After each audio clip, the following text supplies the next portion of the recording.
So when we think about population dynamics, of course, they're very closely related to climate change. Why? Because climate change affects our social lives, it affects our economic lives, it really affects our livelihoods, the way that we structure ourselves within our household, the way that we structure ourselves within the society, within the world, our planet, right? And so climate change is of course having a significant impact on our lives. Now that impact may be large or small, depending upon where you live, how you're experiencing things. However, climate change is affecting people in significant ways, especially in Pakistan, where we're thinking about,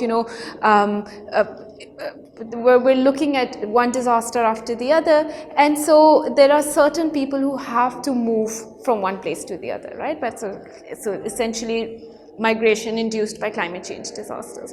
So for that reason, of course, the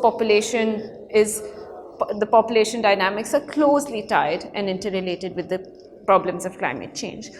However, when we're looking at the policy level, of course, we look at them separately. So we look at it when we're looking at how governments resolve issues, we're looking at them more separately in terms of looking at population completely differently from looking at mitigating responses to climate change. So of course, even though they are related in a significant way,